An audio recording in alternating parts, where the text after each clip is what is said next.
Welcome, Kendra Patton, the physician assistant holistic health coach. Girl, I absolutely love what you do. Oh my Thank you. gosh. Okay. So I'm just like so excited. I'm so excited. I love you. I love your vibe. I love your energy. Tell us about you. Give us like what you do, what's going on. Who is Kendra? I love you too. I'm so happy to be here. Thank you for having me. And I'm so happy that we are on this journey together of Hmm. entrepreneurship and all the Yes. things. Thank you again so much for having me. I'm Kendra Patton. That is my name. I am originally from Detroit, Michigan. I was born and raised there, and now I live in the Bay Area. I am a physician assistant, which for people who may not know what that is, it is Hmm. very similar to a physician or a nurse practitioner. I've been practicing for, oh, it's Okay. about to be a new year. So 12 years now. Wow. And Congrats. thank you. Thank you. So I'm kind of an OG at this. And the model is very much Western medicine, very much like physician, very similar to a physician. I trained alongside physicians. Um, and I am a holistic health coach, meaning that about 5 or 6 years ago, I wanted to be more natural. I wanted to have more natural, holistic approaches. So I started my own personal healing journey and learning how to heal myself with herbs, other natural techniques. And then I got certified as an integrative health coach to teach people how to do the things that I learned for myself so that I can help people to get out of the hospital and get Hmm. out of the clinic because by the time they saw me, Hmm. it was like either they were already on a bunch of medications or they were already really sick. So now I really focus on helping people to become their own best doctors. That's really my philosophy is I Hmm. want people to be empowered to be their own best doctors. So that's what I do in a nutshell. I love that. Okay, your girl's gonna be asking like, I feel like dumb questions, but can you define and hone in on Western medicine? Like, Sure, what yeah. does that mean? To be completely Hmm. real, I spent a lot of time in grad school, so it's very similar to medical school. So we were taking classes with the medical students. Yeah. Um, we learned, if I had to estimate, about 30% of the training was learning pharmaceuticals, like Oh, learning wow. drugs. It was a big part of it, meaning that we learned which drugs, the new drugs, the side effects, all the medication interactions. And so I feel like Western medicine very much so in this day and age pushes the pharmaceutical agenda or like that protocol to Okay, get okay. people on medications. Not everybody, but a lot of medications are prescribed to keep people, I guess, for treatment. Hmm. It's not a cure. It's not anything that's going to really, sometimes people don't really even have a plan to get off the medications. That's not everything. Of course, we need Western medicine for emergencies. Yes. Hmm. I did a lot of my training and I did additional training when I was in school Hmm. in emergency medicine because I was so obsessed with it, like just fixing people right away and sending them on their way. Hmm. And then I practiced in emergency medicine and urgent care for a lot of my career. So I love that emergency, urgent situation. Like you need something right then and there. Western medicine is really good for that to save your life. Now I practice a lot in primary care, which for many people know that when you go see your doctor for your Hmm. annual appointment or your gynecology appointment, like your pap smears and stuff, you would see me for that. And that's when I realized that a lot of people don't have the tools to manage things on an ongoing basis. Like they're coming to the doctor's office and they feel out of the loop. They feel like their care is not Hmm. really in their own hands. They give a lot of power to the provider. And so I think that's the difference in Western medicine, where the language is medical jargon. It's really hard to understand. Hmm. And quite frankly, a lot of patients do not trust Western medicine, especially in the BIPOC community and the LGBTQ plus AI community. It's like they don't, and I would say patients don't really they have a lot of reason to not trust Western medicine. Yeah. And as a practitioner, like removing myself from that, I really I really do think that it's an honor and a privilege for people to trust me with their care, Yes. especially in the Western medicine atmosphere in the clinic. They don't know me. They come in and they're just No, now yeah. meeting me, and I'm telling them things that will affect their health and their life.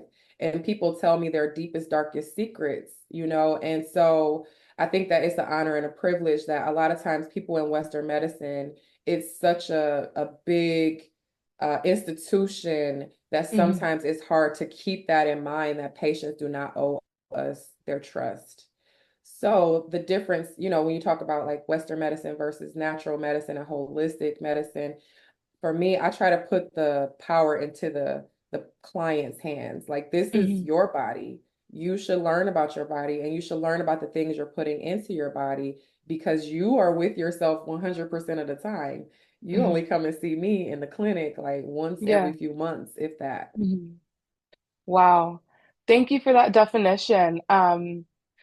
God, I hope I am not triggering anyone or anything, but is Western, I mean, like Western medicine's more like, yeah, like I can understand where it can be life-saving, but a temporary fix to shorten it. No, I mean, it just honestly, medicine, practicing Hmm. medicine in that way Hmm. is an art. I tell people this all the time. Yes, we learned a lot of science. It was Yeah. very science Hmm. heavy. I have a degree. My undergrad degree is in biomedical physics. I love Okay. math. I Yes, love girl. science. I took a lot of science classes. And the pre-med course that you have to take, or the pre-med track rather, Yeah. is very science heavy. Hmm. However, when you get out to practice, by the time you're done with your Hmm. training, it's a art. It really is. So it depends on how people practice and what sort of things your practitioner believes in. So I'm Hmm. not trying to bash Western medicine at Yeah. all. Yeah. I still practice. I'm still Hmm. certified as a physician assistant. However, I think that it's really important for providers to really take to really teach patients what they know and what they care about. And then Hmm. also on the other side, if patients are not happy with their doctors, with their physician assistants or Hmm. PAs, nurse practitioners, or anyone Yeah. else, they should look for somebody that they're happy with because you Hmm. have this relationship that you're going to build over time. And that's what I think is really important is that you can find somebody. It may take some time and maybe some, Lord knows there's limitations from No, insurance yeah. companies. That's, I would say, one of the biggest barriers is like if you Hmm. can actually even choose who your provider is. But if you Hmm. can, I recommend if you're not happy, don't think you're going to offend your doctor or your provider by Yeah. switching and getting somebody who resonates more with you. I've done switch so many times, Kendra. I'm not gonna lie. I don't like confrontation when it comes to doctors. I'm like, hmm Right. oh It's time to my duck God. out. And they probably won't even notice, you know? I mean, if No, they have for a big real. practice, I don't think people take it personally at all. Okay. What got you into actually doing the holistic health coach part? Like what drove you to doing that? I love this question because I was so invested in medicine for so long. Like I actually was a teacher. I love to teach. I've been teaching everything I've learned since I was a little kid. I used to be a tutor, a math tutor in college, and then I was a swim instructor in college. And then I was My girl is a Gemini. She did it all. Oh my goodness, I Kendra. love to teach. And so I thought I was going to be a teacher, but I actually wanted to make a lot of money growing up. So Hmm. I became a professor at Stanford University in the medical school. So I was teaching medical students. But I think that growing, okay, when I became a physician assistant and started really getting into it, about 5 years into the practice, I was starting to experience a lot of the symptoms that my patients would come to me for. So I was starting to feel off. I was starting to feel not sick, but I wasn't feeling Hmm. like myself. Part of it was because I was working long hours. I did not have a good work-life balance at the time. Yeah. And then I was teaching. So if you've ever taught, or shout out to all the teachers of all levels because Hmm. it never ends. It really doesn't ever end. It's not like you clock in and clock out. You still are working on your lesson plans and stuff beyond those times. So I started to feel sick and I, or, not like myself. And I went to my doctors at the time and then I was on the other side of it, right? I became a Yeah. patient and I was on the other side. Hmm. And so they told me all these things. At one point, I thought I had bipolar disorder because I was feeling so crazy in my mind, like Yeah. not crazy in the way of I wasn't in Hmm. control, but I would thought I had like manic episodes because I was up for so long. I wasn't Wow. sleeping. I was really anxious, extremely anxious. I had a panic attack at work. I was like in between patients. I had to go into a room, close the door, and like I had a whole panic Oh attack. my It was crazy. It was the God. first time it had ever happened to me. And then I saw this commercial. You know how the pharmaceutical, they always got a commercial for something. And I was like, I think that's me. So I called my doctor and she referred me to a psychiatrist who then spent a whole hour on the phone with me because this was during COVID when we couldn't really Hmm. see our doctors in person. And at the end, when I told her my whole life, I Hmm. told her all the things that were going on, all the toxic things. She was like, you have major depression, you don't have bipolar, but I want to put you on some medication.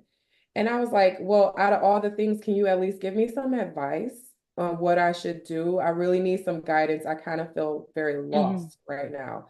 And she was like, well, I think let's start with the medication first, and then we'll have you follow up with somebody on the team. I can't even remember who it Hmm. was. And I was like really taken aback. I'm like, out of all this whole time, all the things I've told her, she only wanted to give me pills out of Hmm. everything. And it's a psychiatrist. So this is the person that's dealing with your mood and your anxiety and depression and all those symptoms. And then she told me I had depression and didn't tell me about the foods. We didn't talk about foods. We didn't talk Hmm. about my exercise routines, which I had zero Yeah. at the time. We didn't talk Hmm. about me getting some fresh air, like none of the things that we kind of all know to Hmm. do. But you really do need guidance. You need reminders, right? Nothing like that happened. So I was very frustrated and I told her I wasn't going to start meds. I didn't want to take that route. And she basically was like, okay, well, that's all I have for you. So whenever you're ready to start medications, just make another appointment. And it blew my Wow. mind because I have really great insurance, this is like the hugest institution. I won't even say their name, Yeah. but the Hmm. hugest institution on the West Coast. And Yeah. so I was like, well, I'm a very capable person. I need to Hmm. figure this out on my own. And that's the year I got really deep into detoxing. And I did Hmm. a full detox. It was a 3-month detox where I ate fruits and herbs and other techniques. I incorporated other healing techniques for 3 months straight, and it changed my life. It changed the full trajectory of my life. I passed parasites. I'm talking about long worms. Like, I'm pretty Yeah. sure I had a Yeah. tapeworm at one point. I passed liver flukes. That's another type of parasite. I passed gallstones. Your girl Oh didn't my even know I had gallstones. gosh. I passed gallstones, and it was a very structured program. Excuse me. Hmm. And I was I remember the time when I passed the gallstones because it was a very comprehensive liver flush and gallbladder flush. And after I passed the gallstones, I felt this anger. I was like, out of all the hundreds and thousands of dollars that I have invested into my education, I love Hmm. school. I was a Yeah. straight A student. I was there for it. I'm like, give me some school. I love it. And I've gone to conferences and read journals. Out of all of those things, no one ever taught me, or I never read anything about you can pass gallstones at home. I think that was what triggered me because I was like, I've referred countless patients to surgery to get their gallbladders removed for gallstones. And here I am doing this at home. And I'm like, I realize we have to teach people to save their organs.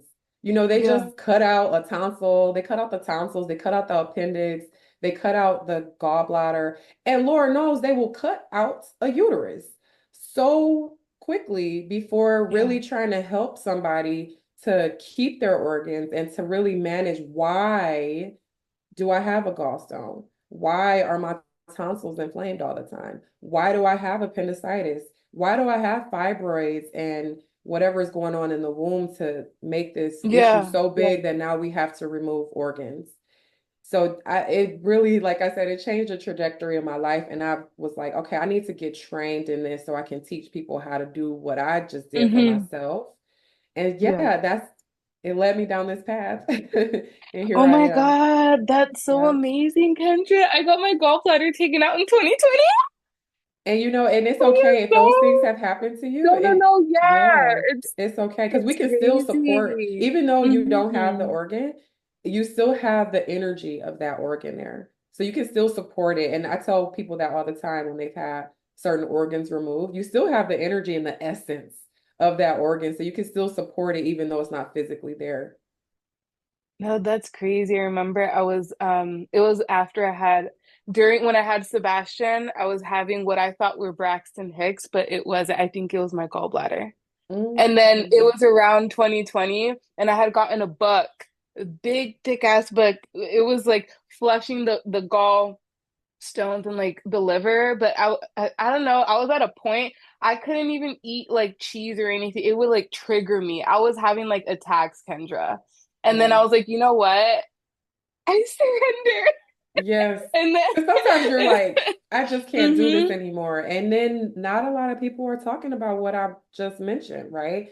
I mean, I've Oh, spent hundreds of thousands of dollars on my education to learn these types of things, and nobody's teaching this.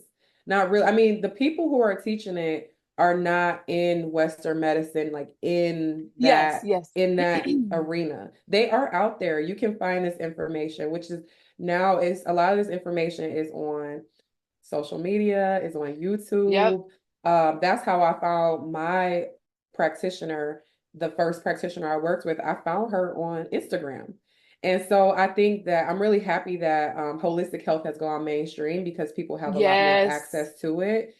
However, I would say that you do have to be careful because sometimes people don't have that training. That's why it was important for me to get Yes. additional training in this realm of medicine because integrative Hmm. medicine is actually a branch in Western medicine that they call Hmm. integrative, where you integrate different types of medicine and even like traditional Chinese medicine and functional Mm, medicine and okay. Ayurveda. These are very ancient techniques that have been Yes. studied for thousands and thousands of years, even before people were writing it down. A lot of the techniques Okay. have been passed down through stories and through sort of Yes. like this intuitive knowing. And that's why Western medicine kind of shuns it a little bit, or they might say it's woo woo, or they say that the practitioners are quacks sometimes Mm.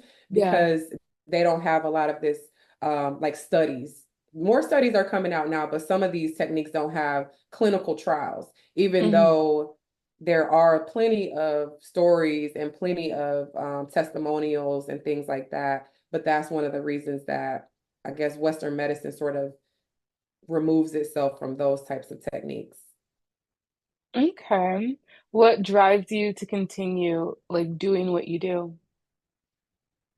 I continue to do detoxes personally a few times a year. I usually do it every season.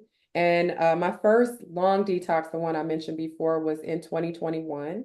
And so over the past, oh my gosh, going on 4 years now, I've been cleansing myself. And every time I cleanse, I still pass parasites to this day. And so I sometimes it frustrates me because I'm like, I live this life, I do this, I really do. I'm practicing this for myself on a regular basis on how to eat well, how to Yes. do other techniques like meditation and breath work, dry brushing my skin, other things like that. And I still see the parasites coming out. So that's what keeps me going because I'm like, okay, I can't be frustrated. I'm doing the right thing. It's just that for me and what's happened to me along the way, and maybe even before me, like when I was in my mom's womb, for example, I'm still healing from all that. And that's what keeps me going personally. And now that I started my business 2 years ago, it's called the healing phase. I've Hmm. led dozens and dozens of people on this journey and to see that it's also working for other people. And the stories that I hear, the testimonials that I hear, where people are Hmm. like, oh my gosh, Kendra, you helped me, you changed my life. And they're telling me, they're like, I passed this long worm, I passed gallstones, That's And now crazy. to hear on the, yeah, like on the other side of it, when I hear the Hmm. stories of the people that I'm helping, that's what keeps me going because I'm like, this is work that we have to do. We can't be afraid. Like for me, I can't be afraid of what maybe my Western medicine colleagues Yeah. may say or may think, or that's my training. I wasn't taught this in school, but I know it now. And so now it's up to me to carry the torch and just inspire people to heal themselves because I'm a tool, I'm a resource. I can't do anything for anyone besides myself, right? I always tell people that I'm like, I can lead you to the water, but you have to drink it. No, And that's yeah. what keeps me going. I love that. Thank What did you. little Kendra want to be? Her little were you always into science and like bios? Like were you always into that? Always. Oh my gosh, Cynthia. I literally, when I was 10, when I was 10, I wrote a book. It was called My Life. And Do you still in the have it? book, I have it somewhere. I think it's at my mom's house. I need to rummage because it's such a good book. And in the book, I described my future life. Like I talked about my current life, but then I was like, when I grow up, I want to become a doctor and I want to get braces and I want to get contacts and I want to move to California. And Not we're her being from Michigan. intuitive at 10. So talk about Girl, manifestation and writing stuff down because I got my braces. Okay. yes, beautiful teeth. And thank you. I moved, or I got contacts. I used to have glasses at the time. I got my contacts and I moved to California. I've been in California now for going on 12 years. Wow, Kendra. Mhm. Okay. Um, I'm like floored. Yes. So I'm gonna ask. I do want to do like a part two because you're just like interesting if you're up for it. But like, Yes, absolutely. were you risen in a what household? Like, were you Catholic, spiritual? Like, So, let me think about that because I had kind of a I had a very tumultuous childhood growing up. So I lived back and forth between my mom, my dad, and my okay, grandparents. okay, In general, all of those three households were, let me think. Okay, my grandma was Catholic. And so okay, I remember saying the Lord's Prayer every night before we went to bed. Now I lay me down to girl. sleep, right? Is that the one? Yep, girl. Okay, Same that's the here. one. So we always had to pray over our meals and we would pray before Okay. bed. That was like what I knew about the Catholic No, yeah. religion. Hmm. And my grandma, the same grandma, this is my mother's mother, she Hmm. had crystals everywhere. She had amethyst, she had Okay. tiger's eye. Now, at the time, I didn't know. She never Hmm. even talked to us about it. They were just everywhere in eyesight for our little eyes, me and my sisters, my two sisters, to see. And she also had turquoise everywhere. And those were the three stones I remember a lot. Wow. Um, and then she also would have us watching a lot of witch stuff. She was like obsessed with witch stuff.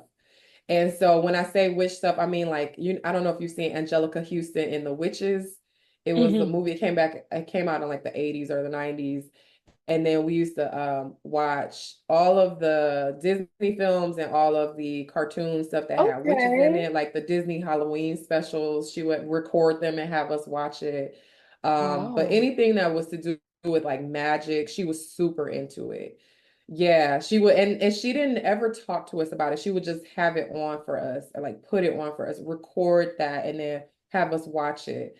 So I really do. Me and my sisters talk about it all the time, where we're like, Grandma is so interesting because we're still learning about her. She lived to be 96 years old.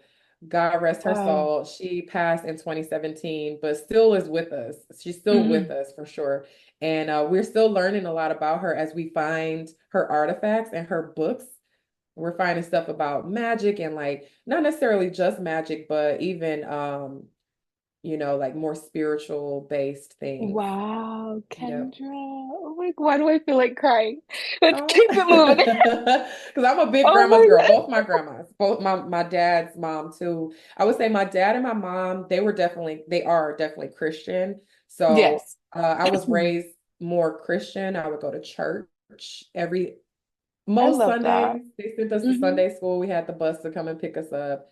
And then when I was in high school, I got really into church because I love ceremonies and I sort of love being in community to pray and Yeah. stuff. And so I started going to church with my mom. I was the only one out of my sisters that would go to church with my mom every weekend. And I just loved it. I still love church. I'm not going to No, front. yes, yes, yes. I love Hmm. church. I don't identify as Christian. Yeah. I do love Christ consciousness and I love the story. I Hmm. love Jesus. I Hmm. just don't know in my heart if that story is exactly the way that they've said it. I'm not Hmm. sure because now that I've done research, that Hmm. story has been told in like Many times. way before that time when you look at Translated and yes. yeah, you hear about some of the ancient people in Kemet, which is now Yeah. current day Egypt, and that story had been told way before Jesus. So I do appreciate all the Yes. lessons in the Bible and the Hmm. Christ consciousness.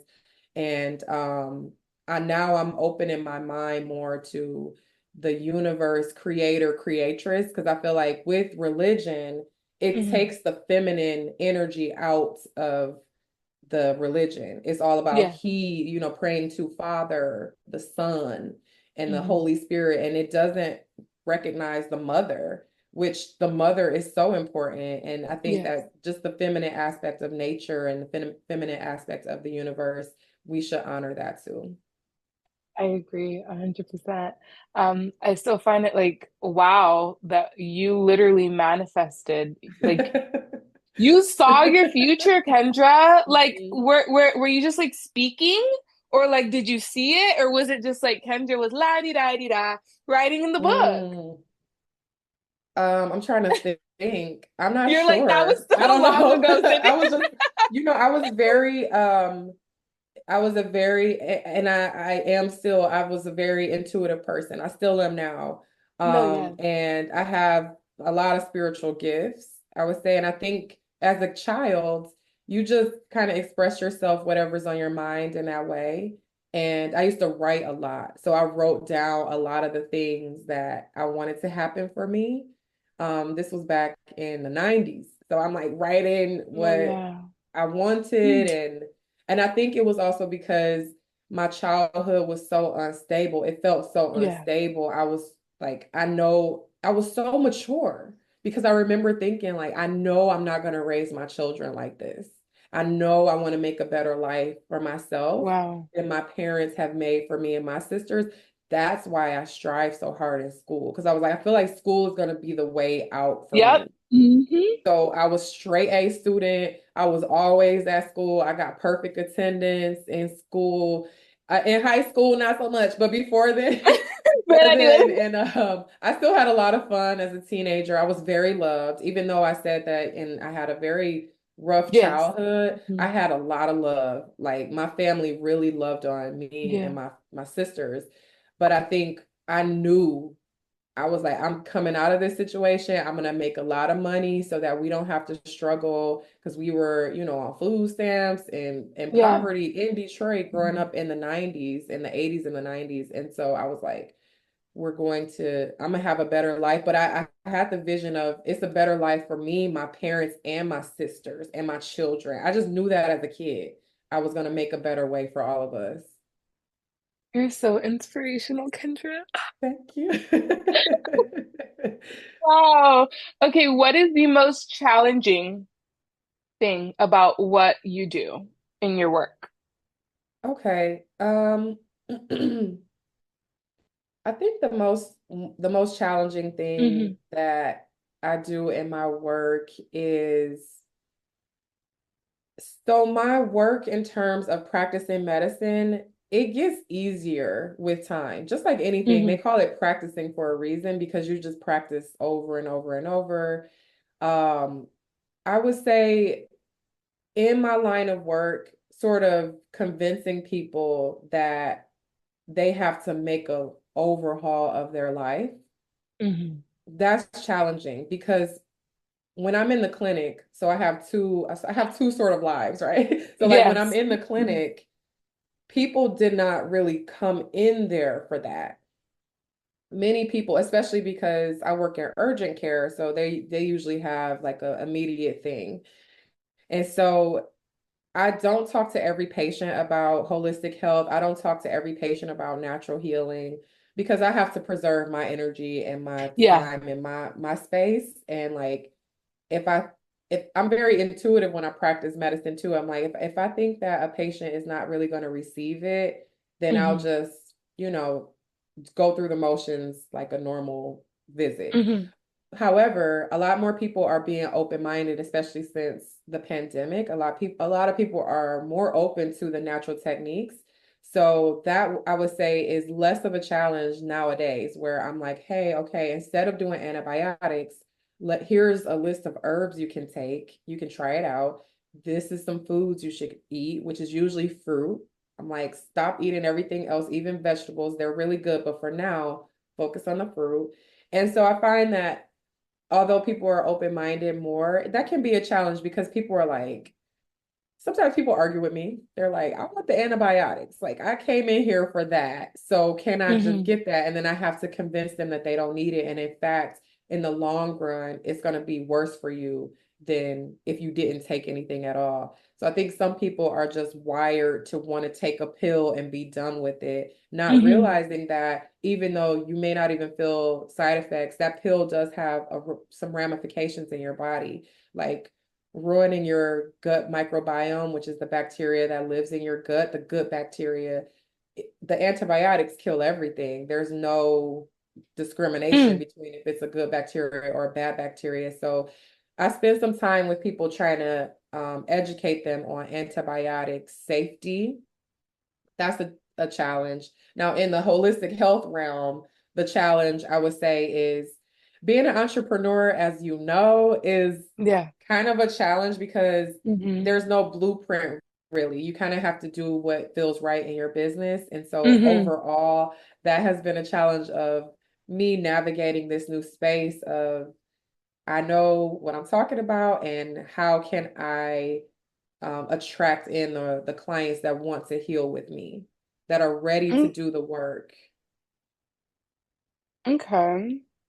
What advice do you have for anyone wanting to get into holistic healing? I would say the best thing is to start with yourself.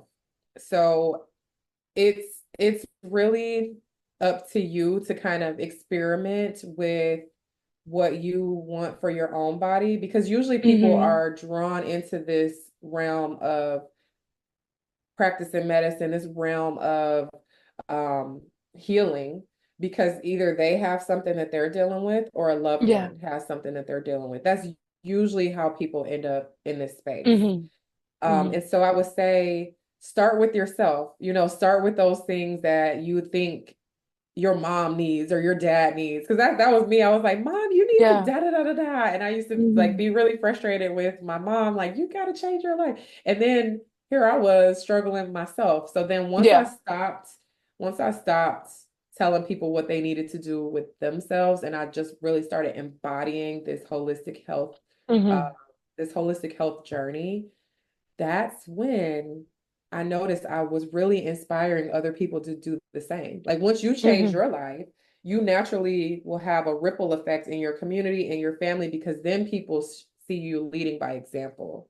So that's the Yeah. best place to start. And then I would say that after that, once you start healing your own self and getting on your own journey, then you can probably, yeah, I would say just pick up some books by Hmm. naturopathic doctors. So they usually have ND at the end of their name instead of MD. So medical doctor versus naturopathic doctor. Oh, thank you for Um, that. yeah. The other thing you may see is DO, which is a doctor of osteopathic medicine. So I would say DOs and NDs and even MDs, if they're talking about holistic health, Hmm. natural healing, I would start there. Those are really great places. what advice do you have for someone that wants to like work with you? Or like, do you have anything to say? Like someone's watching and they're like, like what do you have to say, Kendra? Yes, I love working with people. That's why I do what I do, is that I really want to reach people who are ready to go on this natural health journey. That's where my life is leading me down. Mhm. I actually don't work in the clinic anymore. I took a leap this year in 2024 and I'm all in on my business. So there are a few ways to work with me. Hmm. The first is I do offer one-on-one sessions where I work with Yes. people and develop this personalized plan. We work together for 3 months and I help people reach their goals one-on-one. The second is I have a few group offerings where I will help people in a group setting. I like that better. That's how I like to operate because you don't just have to rely on one person, like the leader, you Yeah. actually get the support of the group as well. So I lead group detoxes. I have a signature program called the FAM Detox, which is Hmm. fruit as medicine detox. I love it so much. Oh my goodness, it's my favorite. It's one of my favorites. Hmm. I also have a 7-day cleanse where we focus on gut health. And then I Hmm. have a new program, which is so exciting. I am developing alongside one of my personal healers. Her name is Hmm. Jaguar Woman. She's Hmm. incredible. And this new program is focused all on women's health. So we are really focusing on helping people who have long periods, heavy periods, fibroids, Hmm. PCOS, and infertility. And we're helping them to Okay. really flush their wombs, reclaim their cycle, and really reclaim their period. And so it's not such a challenging time of the month. It's the time Hmm. to really rejoice in being a woman. Okay. And you have a webinar for that, right? I do. Thank you. Yes, I do. So I have a webinar coming up this week. It's on Thursday, December 12th at 11 a.m. Pacific, 2 p.m. Eastern. It's called Reclaim Your Cycle, 5 Natural Solutions for Pain, Fibroids, and Fertility.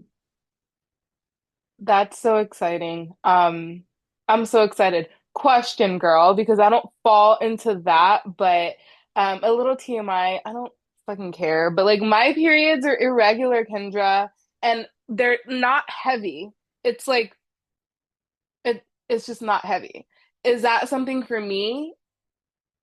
You Yes, know? absolutely. Does that Yes. So make sense? we are targeting people who have irregular periods, heavy periods, painful periods, long periods, and Okay. people who have hormonal imbalances. So that's where the That PCOS that's comes. probably me right there. Yeah, Hormonal imbalances. and the thing is like most of the time you won't know you have a hormonal imbalance I mean, you might know intuitively, especially you. Yeah. But I would say for a lot of people, they may not know it, but hormonal imbalances, they usually show up as irregular periods, meaning you might go 30 days and then the next month you go 40 days and then you might skip a Hmm. period and then Yeah. maybe the next like 20 days or 2 periods in a month. It's just not on a regular cadence. And the other ways it shows up is male pattern hair growth. So some people who have hair that comes I've here over seen their lip, that. or they have Hmm. hair on their chin or on their neck or chest. Hmm. Um, and then another one is if they have, so we talked about irregular periods, Yes. hair, and if they have sometimes pain, usually pain is not necessarily a general cause for PCOS. They might know if they've had an ultrasound. So if you've had an ultrasound and you see they saw cysts on the ovaries, that's literally what polycystic ovarian syndrome Okay. is. So Yeah. sometimes people find out when they're pregnant and then they go get this ultrasound for being pregnant and then they see Yeah. cysts on the ovaries. But it's usually Hmm. those two things where it's irregular period and then the abnormal, not abnormal, but just the male pattern hair growth. Oh, and the other one, acne. If people have acne, that can be a Okay. sign. All right. So to anyone, I feel like any woman, um, join her webinar. I'm gonna be there. I love your webinars. Kendra, you were so just like You're so chill. I love the vibe. And I feel like even just like for anyone that wants to work with her, like, you know, it's like when we talk, it's like I feel like I've known you before and like you have that very like, I don't Yes, know I if feel you the get that a lot. same. Thank you. I feel the same way. Thank you so much, and I'm so happy that you support me and that you Yes, have joined girl. my webinar. I also just want to say that my Yeah. partner, Jaguar Woman, she is incredible. She Hmm. is my healer. I had fibroids as well that were incidentally found on an ultrasound when I was pregnant. So I didn't have any symptoms at all, but they found Wow. two fibroids when I was pregnant. And so through this work of mine that I've done on myself, I completely shrank down one of my fibroids, and I also it's completely gone, and the other one has shrank down to where it's almost gone. So I'm like, wow, this stuff really works.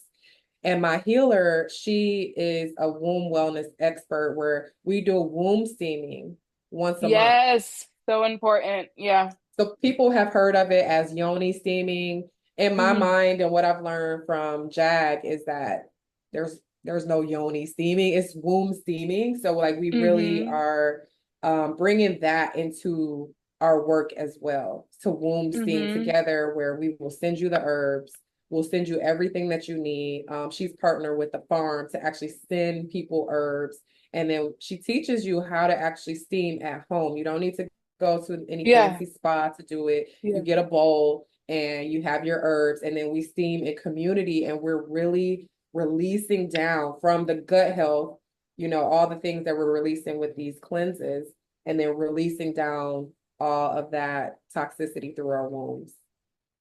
That's amazing. I've been in a webinar with her and love her vibe, and I've seen her stuff, and I'm like, Cynthia's going to be part of that soon. Yes. The last question that I have for you, Kendra, and I feel like you've answered it already, but let's just like, what is your absolute favorite thing about what you do?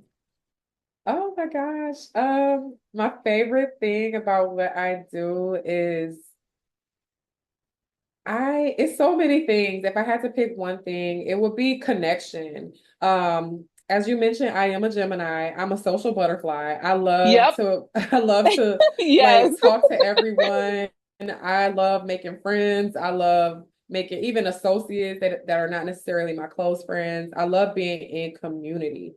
Yeah. That is one of my strengths, I think, is that I have in my personal life, I have so many communities that I'm a part of. And now for me, I'm creating my own community, which is so beautiful to me. So I would say that's probably my favorite thing of like, hey, if you are interested in healing your body naturally and you want somebody that is also very well versed, I'm an expert in Western medicine, like I can help along the way. And we can just talk about all things holistic health. I love bringing people together to where we can all heal in community. I love that. Oh my goodness. Okay, so that is it for this episode. Y'all, please join Kendra for her webinar December 12th. This will be going out Monday. Don't know the day, but tomorrow. But yes, go on and join. It's a free webinar and then you'll get the vibe.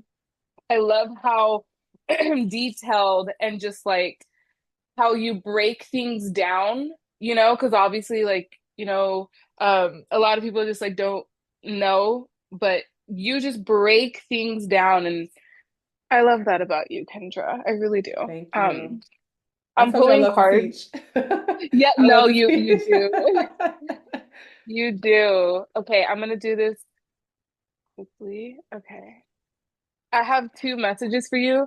I'm gonna give you the one for right now, and then after we finish, I will quickly give you the other message that I'm getting for Okay, you. I'll have to beautiful. end the Zoom. All right. I'm trying to stick to business, but Spirit's taking me somewhere else. That's okay. I'll go with spirit. I do not fight. I'm just like, let's go with the flow. Okay.